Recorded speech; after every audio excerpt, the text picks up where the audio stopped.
নমস্কার বন্ধুরা, চিংড়ি মাছের তো অনেক রেসিপি খেয়েছো। একবার এই রেসিপি তৈরি করে দেখুন, তাহলে মুখে লেগে থাকবে। প্রথমে আমি চিংড়ি মাছগুলো নুন হলুদ মাখিয়ে দিলাম। এবার মশলাটার জন্য লাগছে ধনে, জিরে, গোটা গরম মশলা, গোলমরিচ আর 4টে শুকনো লঙ্কা দিয়ে দিলাম। এবার একটু ভালো করে হালকা করে ভেজে নেব। এবার সে কড়াইতে দিয়ে দিলাম তেল। প্রথমে আমি চিংড়ি মাছগুলো একটু ভেজে নেব, 10-20 সেকেন্ড ভেজে নেব, তারপরে তুলে নেব। এবার সেই তেলেই দিয়ে দেব কুচনো পেঁয়াজ।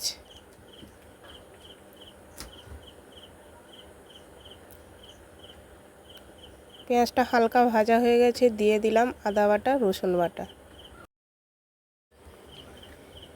এবার 150 গ্রাম টক দই নিয়ে নিয়েছি, দিয়ে দিয়েছি ভাজা মশলাগুলো, কাশ্মীরি গুঁড়ো লঙ্কা, হলুদ গুঁড়ো, ভালো করে দিয়ে একটু মিশিয়ে নেব। এবার ওই পেঁয়াজ ভাজার মধ্যে দিয়ে দেবো। ওভেনটাকে একটু ছোট করে দিয়ে তারপরে ভালো করে মশলাগুলোকে কষাবো। উপর থেকে তেল ভেসে উঠেছে, এবার দিয়ে দেবো ভাজা চিংড়ি মাছগুলো। এবার ভালো করে চিংড়ি মাছগুলো দিয়ে আবার একটু ভালো করে কষাবো। এবার দিয়ে দেবো পরিমাণ মতন জল। দেখো বন্ধুরা, কালারটা কত সুন্দর এসছে। স্বাদ মতো লবণ দিয়ে দিলাম।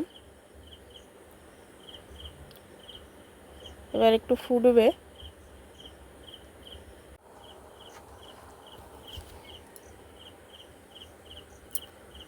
হয়ে গেছে, এবার উপর থেকে দিয়ে দিলাম চেলা করা কাঁচা লঙ্কা।